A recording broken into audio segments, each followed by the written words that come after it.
Antara Jawa dan Sunda, siapakah yang lebih tua?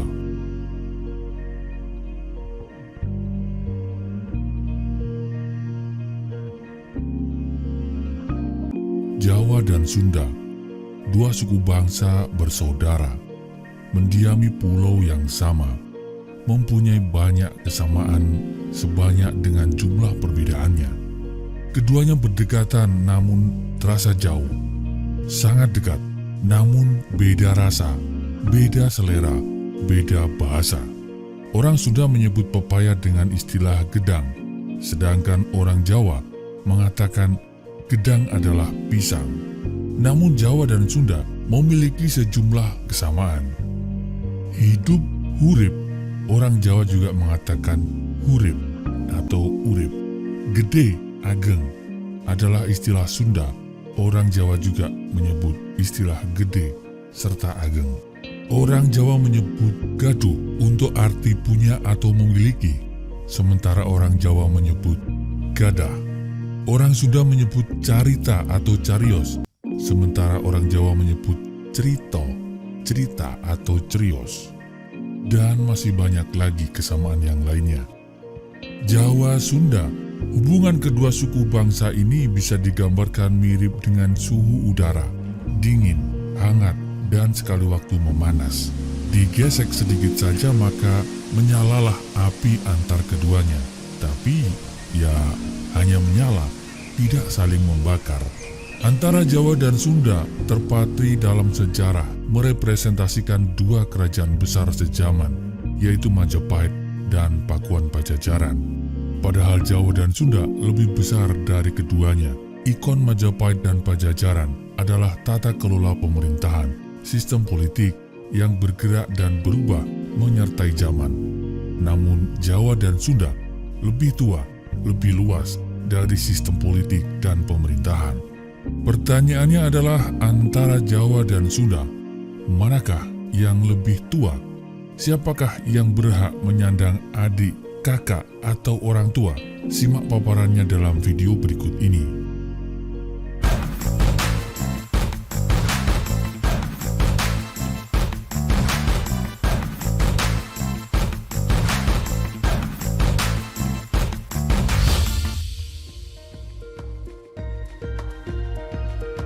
Sebelum diprotes tentang penyebutan dan penggunaan kata suku Sunda, ada baiknya admin luruskan duduk persoalan bangsa, negara, dan suku agar tidak timbul kesalahpahaman. Indonesia adalah sebuah bentuk negara yang unik, menyatukan keanekaragaman menjadi satu yaitu NKRI. Di belahan lain, ada Korea misalnya, terbelah menjadi dua, Korea Selatan dan Korea Utara. Ada Irak dan Iran, yang sejatinya mereka juga adalah satu. Sedangkan Indonesia kebalikan dari itu semua. Semua direngkuh menjadi satu kesatuan, Indonesia. Identitas bangsa yang beraneka ragam itu mewujud menjadi Indonesia. Istilah bangsa atau nation muncul karena pada hakikatnya manusia adalah makhluk individu sekaligus makhluk sosial yang menempatkan eksistensinya di dalam kebersamaan. Bangsa dalam konteks genealogis antropologis merupakan pengertian bangsa yang bersifat alamiah, yakni sekelompok orang yang mempunyai kesatuan, asal turunan, bahasa yang diikat oleh dasar persamaan darah atau gen yang mendiami suatu kawasan atau wilayah tertentu. Maka definisi bangsa seperti ini sebenarnya bisa kita masukkan Sunda ataupun Jawa, bangsa Sunda ataupun bangsa Jawa. Namun tidak berhenti pada itu saja bahwa ada definisi politik yang menyempitkan definisi dari bangsa tersebut. Adapun bangsa dalam konteks politik merupakan sekelompok orang yang rasa dan ikatan kesatuannya berdasarkan pada kesamaan cita-cita, tujuan, nasib, sehingga mendorong mereka untuk hidup bersama dalam wilayah tertentu. Maka bisa dimengerti kenapa Indonesia dikatakan sebagai sebuah bangsa. Dan kalau kita kembalikan kepada Kamus Besar Bahasa Indonesia atau KBBI, pengertian bangsa adalah kelompok masyarakat yang bersamaan asal keturunan, adat, bahasa, dan sejarahnya, serta berpemerintahan sendiri. Dan dalam definisi dari KBBI ini lebih tegas lagi bahwa kelompok masyarakat yang mempunyai kesamaan tersebut memiliki pemerintahan sendiri. Maka sulit untuk kita katakan bahwa Sunda adalah sebuah bangsa ataupun Jawa adalah sebuah bangsa. Maka dengan sendirinya tak terhindarkan untuk penyebutan bahwa Sunda dan Jawa adalah etnik atau suku bangsa menjadi bagian dari sebuah bangsa, bangsa Indonesia. Etnik atau suku bangsa sendiri artinya adalah golongan atau kelompok manusia yang anggota-anggotanya mengidentifikasikan dirinya dengan sesamanya, biasanya berdasarkan garis keturunan yang dianggap sama. Dari sini semoga bisa dipahami untuk kemudian kita lanjut lagi video ini.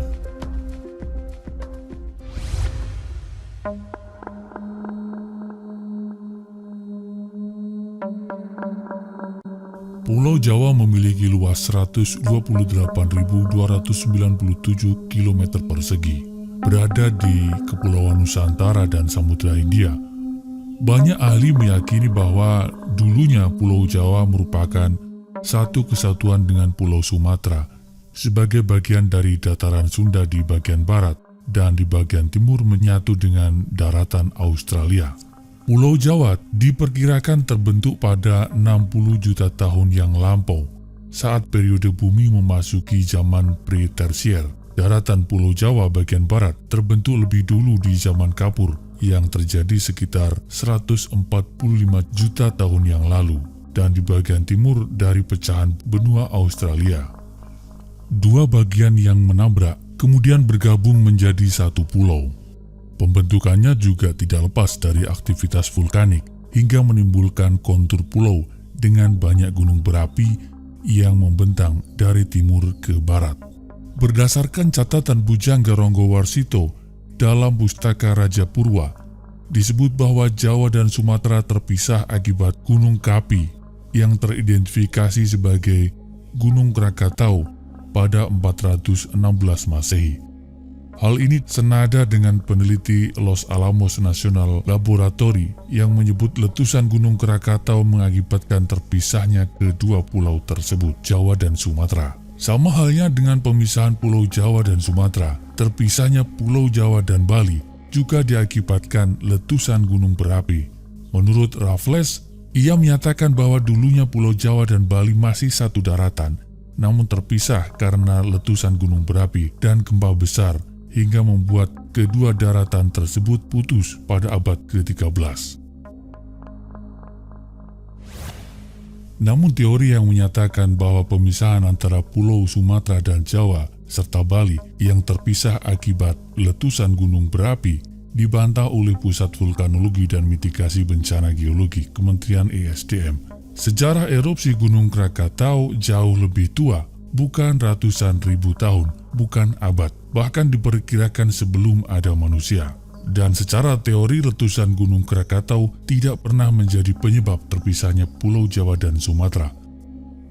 Sementara penjelasan ilmiah berlangsung dan masih mencari titik kejelasan asal-muasal tanah Jawa, para ilmuwan masih saling sanggah, saling adu bukti. Di sisi lain terdapat pula penjelasan versi supranatural serta versi tutur yang menjelaskan asal-usul Pulau Jawa. Kisah ini mengacu pada legenda Gunung Tidar di Kabupaten Magelang, Jawa Tengah, yang dipercaya sebagai paku bumi Pulau Jawa. Silahkan klik tautan link di atas untuk lebih jelasnya, karena kita sudah pernah membahasnya di channel ini. Ada satu teori lagi dan ini mendapat perhatian yang luar biasa belakangan ini, adalah Sundalandia. Tapi kita akan bahas di bagian belakang video ini saja. Sekarang yang kita akan paparkan adalah bagaimana Sunda dan Jawa, yang dimaksud adalah masyarakat atau orang-orangnya itu ada. Bagaimana masyarakat Sunda dan Jawa itu ada? Apakah mereka pendatang atau ujuk-ujuk ada di daratan ini? Berdasarkan faktor relasional, suku Sunda dan Jawa tidak memiliki keterikatan dan hubungan secara emosional yang dalam. Namun sebenarnya Sunda dan Jawa berasal dari nenek moyang yang sama. Nenek moyang kedua suku ini berasal dari dataran Yunan di Tiongkok. Ras induk dari suku Sunda dan Jawa adalah ras Austronesia yang umum tersebar di negara-negara Asia Tenggara. Induk ras Austronesia saat ini dipercaya menduduki daerah pedalaman Pulau Formosa. Teori ini dikemukakan oleh sejarawan yang juga arkeolog asal Austria, Robert Baron, tahun 1885 sampai dengan 1968. Dalam kajiannya terhadap kebudayaan megalitik di Asia Tenggara dan Pasifik, ia menyimpulkan dalam teorinya bahwa pada masa Neolitikum 2000 sebelum Masehi sampai dengan 200 sebelum Masehi, ada bangsa yang bermigrasi dalam beberapa gelombang dari Asia Utara menuju Asia Selatan. Migrasi ini membuat banyak manusia purba yang akhirnya mendiami pulau-pulau yang terbentang dari Madagaskar sampai Pulau Paskah. Hal inilah yang akhirnya mengilhami pemikiran bahwa leluhur Jawa, Sunda, dan bangsa Indonesia pada umumnya berasal dari Yunan. Mereka yang melakukan migrasi dari Yunan disebut sebagai bangsa Proto-Melayu atau Melayu Tua. Namun teori ini masih lemah dan kurang akurat disebabkan karena berdasar pada bukti-bukti kesamaan secara fisik serta temuan benda-benda bersejarah dan kebudayaan era megalitikum saja.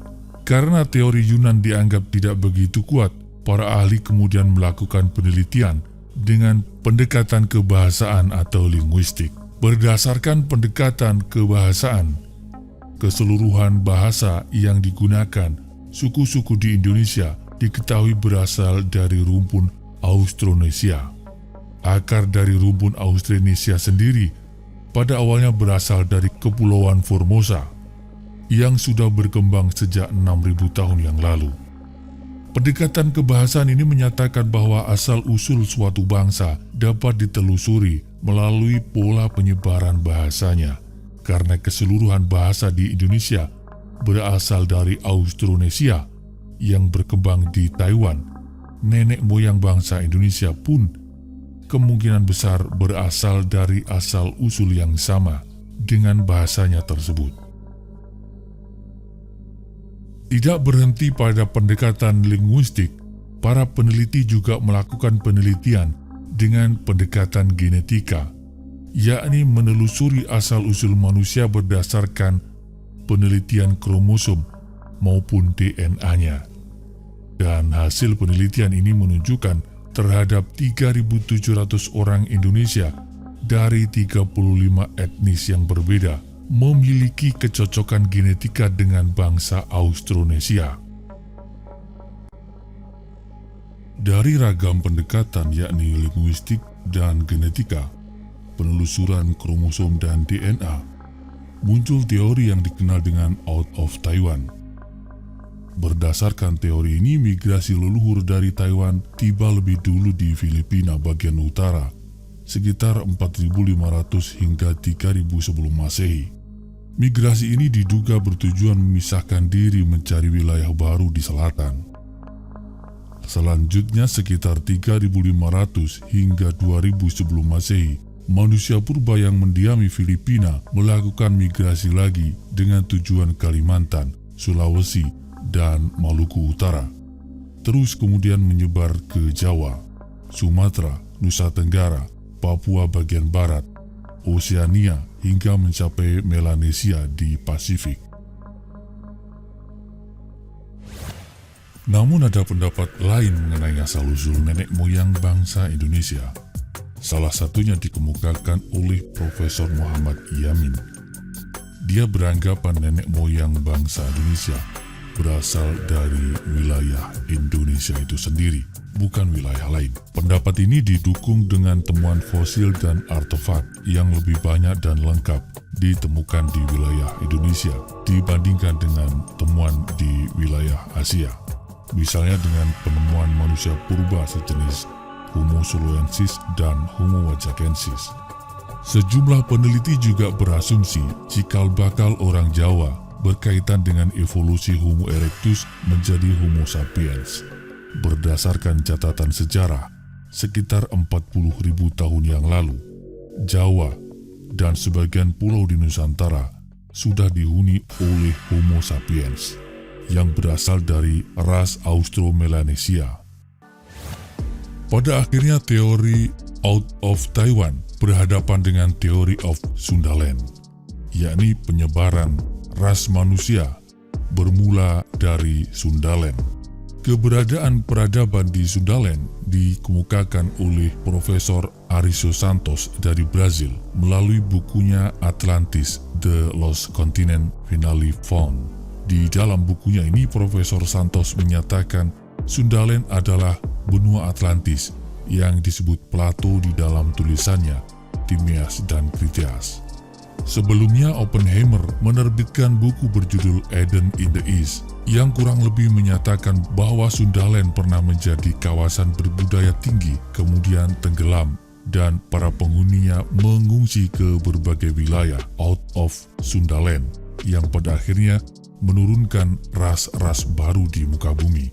Hipotesis ini dibangun berdasarkan penelitian atas geologi, arkeologi, genetika, aspek kebahasaan, folklore, atau mitologi. Teori out of Sundaland juga mendapat dukungan dari sejumlah pihak, di antaranya makalah Climate Change and Post-Glacial Human Dispersal in Southeast Asia, serta New DNA Evidence Overturn Population Migration Theory in Island Southeast Asia. Hasil dari makalah ini menentang teori konvensional yang sebelumnya bahwa penduduk Asia Tenggara, Filipina, Indonesia, dan Malaysia datang dari Taiwan pada zaman Neolitikum. Tim peneliti menunjukkan justru sebaliknya, bahwa penduduk Taiwan berasal dari penduduk Sundaland yang bermigrasi akibat banjir besar di Sundaland. Ciri garis DNA menunjukkan penyebaran populasi pada saat bersamaan dengan naiknya permukaan laut di wilayah ini. Juga menunjukkan migrasi ke Taiwan, ke timur, New Guinea dan Pasifik, dan ke barat, ke daratan utama Asia Tenggara. Ini diperkirakan terjadi pada masa sekitar 10.000 tahun yang lalu.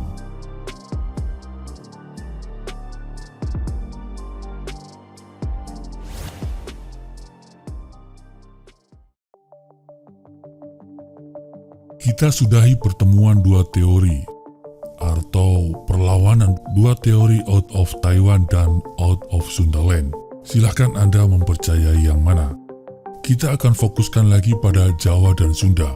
Dari gambaran dua teori sebelum ini, setidaknya kita tahu bahwa penduduk asli Jawa dan Sunda, dalam hal ini kalau kita mencari siapa yang lebih tua atau muda, tidak akan menemukan jawabannya. Terdapat dua sumber sejarah abad 17 dan 18, yakni Babat Tanah Jawa dan Naskah Wangsakerta, yang bisa dijadikan rujukan pengembangan leluhur Jawa dan Sunda. Misalnya, Babat Tanah Jawa mempunyai silsilah raja-raja Jawa sampai ke Nabi Adam, sedangkan Naskah Wangsakerta menulis silsilah Aki Tirem, cikal bakal kerajaan Salaka Negara, bersambung sampai ke raja-raja di India. Tapi keduanya kita kesampingkan dulu, karena keduanya masih menjadi polemik di kalangan sejarawan, sehingga sulit untuk dijadikan patokan sejarah. Sekarang kita berpijak pada era yang lebih baru, yakni Masehi, saat sistem politik dan pemerintahan sudah terbentuk, yakni ternyata dimulai dari Jawa bagian barat, Tatar Sunda. Beragam prasasti menunjukkan adanya sistem pemerintahan berupa kerajaan di Jawa bagian barat, yakni Kerajaan Tarumanegara. Prasasti yang ditemukan antara lain Prasasti Ciraten, Prasasti Pasir Kolengka, Prasasti Kebun Kopi, Prasasti Tugu, Prasasti Pasir Awi, Prasasti Muara Janten, dan Prasasti Cidang Hyang. Tarumanegara merupakan salah satu kerajaan tertua di Nusantara yang meninggalkan catatan sejarah dan peninggalan artefak di sekitaran lokasi kerajaan. Dari peninggalan yang ada nampak bahwa kerajaan Tarumanegara merupakan kerajaan bercorak Hindu beraliran Wisnu. Kata Tarumanegara berasal dari kata Taruma dan Nagara, Nagara artinya kerajaan atau negara, sedangkan Taruma berasal dari kata Tarum yang merupakan nama sungai yang membelah Jawa Barat, yaitu Citarum. Pada muara Citarum ditemukan percandian, yakni Percandian Batu Jaya dan Percandian Cibuaya. Kerajaan Tarumanegara didirikan oleh Jaya Singawarman, menantu Raja Dewa Warman VIII, merupakan maharsi dari Salangkayana di India yang mengungsi ke Tanah Jawa karena daerahnya diserang dan ditaklukkan Maharaja Samudragupta dari Kerajaan Magadha. Setelah Jaya Singawarman mendirikan Tarumanegara, pusat pemerintahan beralih dari Rajatapura ke Tarumanegara. Dari Jaya Singawarman kemudian raja berikutnya adalah Dharma Yawarman. Selanjutnya adalah Purnawarman. Mengacu pada prasasti Kebun Kopi II, pada masa inilah awal dibangunnya kota baru Sundapura. Prasasti Kebun Kopi II ditemukan di Kampung Pasir Muara, Desa Ciraten Ilir, Cibung Bulang, Bogor, Jawa Barat. Ditulis menggunakan aksara Kawi dan bahasa yang digunakan adalah Melayu kuno. Isi prasasti itu kurang lebih berbunyi demikian. Batu peringatan ini adalah ucapan Rakrian Juru Pangambat pada tahun 458 Saka atau 932 Masehi, bahwa tatanan pemerintah dikembalikan kepada kekuasaan Raja Sunda. Sejarawan Perancis Claude Guillot memperkirakan prasasti Kebun Kopi ini mengacu kepada pendirian Kerajaan Sunda, dan beberapa sejarawan lain mengikuti pendapat ini, misalnya dalam buku A History of Modern Indonesia. Sementara pendapat yang lain menyebutkan bahwa Sunda telah ada sebelum ini, mengingat dalam prasasti dituliskan berpulihkan Hajiri Sunda, yang dapat ditafsirkan bahwa sebelumnya telah ada Raja Sunda, hingga akhirnya dipulihkan kekuasaannya. Sementara Tatar Sunda sudah eksis Tarumanegara, disusul berdirinya Sundapura. Di Jawa, munculnya budaya Jawa berada di dataran Kedu dan Kewu, di lereng subur Gunung Merapi, sebagai jantung kerajaan Mataram kuno. Disinilah Wangsa Sanjaya dan Sailendra membangun peradaban baru, awal peradaban Jawa. Dari prasasti Sojomerto dan prasasti Canggal, diketahui nama 3 orang penguasa di Medang atau Mataram kuno, yaitu Dapunta Sailendra, Sana, dan Sanjaya. Pusat kebudayaan dan perpolitikan Jawa kemudian dipindahkan ke bagian timur ketika Mpu Sindok berkuasa tahun 929 sampai dengan 947 menuju lembah Sungai Brantas. Sistem politik dan pemerintahan berupa kerajaan yang berdiri di Jawa bagian barat menunjukkan peradaban dimulai dari barat. Namun perlu dicatat bahwa prasasti Kebun Kopi ditulis menggunakan aksara Jawa kuno atau Kawi, yang merupakan cikal bakal aksara Nusantara. Artinya pelaku sejarah pada masa itu adalah entitas yang sangat mungkin sama. Bahkan menurut cerita Parahyangan, Raja Sana dan Sanjaya berkaitan erat dengan sejarah Kerajaan Sunda dan Kerajaan Galuh. Sehingga pertanyaan siapa yang lebih tua, apalagi demi menunjukkan suku tertentu lebih baik, maka rasanya itu kurang bijak.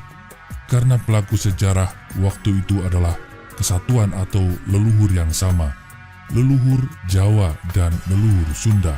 Akhir kata, tetap rukun, tetap damai, wahai Jawaku. Tetap rukun, tetap damai, wahai Sundaku. Tema yang dimuat dalam video ini terjadi puluhan bahkan ratusan tahun silam, sehingga sangat mungkin tidak sama persis seperti asal kejadian. Catatan sejarah bisa saja berbeda dengan bukti dan kenyataan. Terhadap hal itu, admin terbuka pada setiap masukan. Admin juga tidak menganggap bahwa yang kami sampaikan adalah satu kebenaran tunggal. Admin menerima setiap kemungkinan dan masukan. Terhadap figur dan tokoh yang diceritakan, admin berlepas pandang dalam menilai, menghakimi maupun menghukumi. Kami memegang kaidah, Wa ma jara baina sahabi naskutu, seluruh yang terjadi antara para sahabat sengaja kami perluas artinya jadi sejarah secara umum. Kami diam, tidak ikut campur, tidak membahas. Di mata admin, masa lampau dan seluruh dinamika di dalamnya adalah hikmah. Terima kasih. Salam hangat. Assalamualaikum warahmatullahi wabarakatuh.